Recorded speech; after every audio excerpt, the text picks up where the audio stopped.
দৈনিক লাখো কণ্ঠ।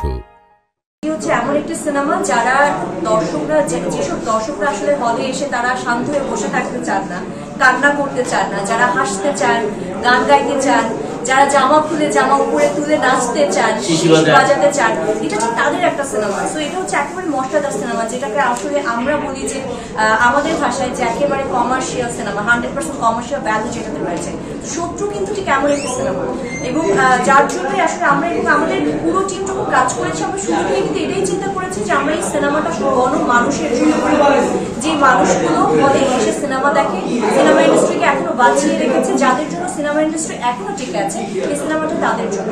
এবং আমরা খুব খুশি যে আজকে আপনারা দেখেছেন, আপনারা নিজেরা এসেছিলেন, যে এত মানুষের সারা এবং সব ধরনের দর্শক, এখানে নারী দর্শক ছিলেন, শিশু ছিলেন, এখানে সব ধরনের দর্শক ছিলেন। আমরা বয়োবৃদ্ধ দেখেছি, বৃদ্ধ দেখেছি, ছোট বাচ্চাদেরও দেখেছি। তো এই যে প্রত্যেকটি ফ্যামিলির প্রত্যেকটি দেখা যাচ্ছে যে বয়সের মানুষ, এবং এমনও মানুষ এসেছেন যারা কখনোই সিনেমা হলে আসেননি, তো তাদেরকেও আমরা সিনেমা হলে নিয়ে আসতে পেরেছি। আমি বলবো যে এটা শত্রু টিমের সবচেয়ে বড় সার্থকতা। আপনার বাপ্পির সাথে আপনার একটা শত্রুতা চলছে, শত্রু সিনেমা নিয়ে নাকি শত্রু সিনেমার বাইরে কোনো রিঅ্যাকশন এটা চলছে? না, যেহেতু আমরা কাজ করছি চারটে একসাথে, প্রায় 1.5 বছরের কিন্তু আমাদের একসাথে পথ চলা, এবং সবাই কিন্তু জানে আমরা one kind of best friend ছিলাম। সেটা আমার দিক থেকে হোক, বাপ্পির দিক থেকে, দুদিক থেকেই কিন্তু আমরা সবসময় এটা সোশ্যাল মিডিয়াতেও বলেছি, এবং সবসময় কিন্তু ওরকমই ছিল।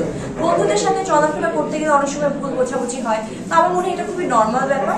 তবে হ্যাঁ, এতটুকু বলতে পারি যে আমাদের ভিতর যাই হোক না কেন, তার জন্য ব্যবসায়িকভাবে আমাদের কোনো সিনেমা ক্ষতিগ্রস্ত না হোক, প্রফেশনাল এবং পার্সোনাল লাইফটা আলাদা থাকুক, এটা বোধহয় আমাদের সবার জন্যই ভালো। অনেকেই বলছে যে আপনাদের এই শত্রুতার মূল কারণ হচ্ছে শত্রু সিনেমা, এবং এটা আপনার শুধুমাত্র একটা মার্কেটিং স্ট্র্যাটেজি, এই বিষয়টা কিভাবে বলবেন? মার্কেটিং স্ট্র্যাটেজি কিন্তু খুবই ভালো। আশা করছি সামনে তাহলে শত্রু সিনেমা যখন দেখা যাবে যে হয়তো বা 2 বছর 3 বছর পর আমি আর বাপ্পি আবার একই সাথে বসে একই সাথে আমরা কফি খাবো, তো তখন হয়তো এটা প্রুভ হবে যে এটা স্ট্র্যাটেজিটা কি অন্য কিছু। আপাতত মনে হয় এতটুকু থাকাই ভালো, রহস্য থাকুক। আচ্ছা, পরবর্তীতে আপনি কি কোন সিনেমা সুখবর দিতে চাচ্ছেন?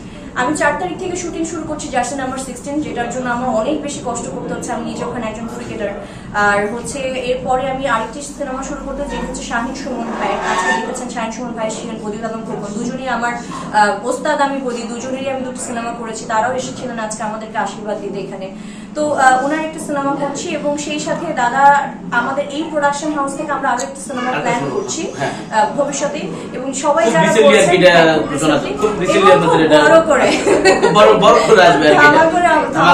আমরা এটা ঘোষণা দিব। তো শত্রু টিম যে বেঁচে আছে সেটার সেকেন্ড কি হতে পারে, এমনও হতে পারে শত্রুরই সিকুয়েল আসছে, হতেই পারে, আবারও হতে পারে বাপ্পি মিতুই আসছে। আসলে কি হবে সেটা এখন আমাদের এখান থেকে একটু রহস্য থাকে, বাট আমার মনে হয় সেটার জন্য আরেকটু অপেক্ষা করেছে। সর্বশেষ দর্শকদের উদ্দেশ্যে শত্রু নিয়ে কি বলবেন?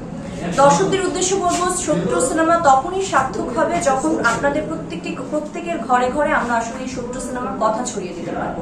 শত্রু সিনেমায় অনেক বড় মেসেজ দেওয়া হয়েছে, সেটা বাংলাদেশ পুলিশ হোক, কিংবা যুব সমাজ হোক, কিংবা মাদকের বিরুদ্ধে হোক, এখানে অনেক অনেক বড় মেসেজ দেওয়া হয়েছে। আশা করছি আপনারা সবাই হলে আসবেন, শুধুমাত্র যে বিনোদনের জন্য তা কিন্তু না, সবাই কিন্তু কোনো একটা মেসেজও সঙ্গে করে নিয়ে যাবেন। সবাই ভালো থাকবেন এবং শত্রুতামি করবেন না কারোর সাথে। দর্শকের 100% আশাবাদ, অবশ্যই সিনেমা করবো, সিনেমা করার জন্য তো এসেছি আমি। একটা লাভ হবে, একটা লস হবে, এটাই তো স্বাভাবিক। সবটা কি লাভ হয় নাকি? আপনি বিজনেসম্যান না, সব ব্যবসায় কি লাভ হয়? লাভ মানে একটা করতে করতে একটা লাভ হয় আর কি। আমি প্রথম প্রযোজনা করছি, নেক্সট আরো করবো।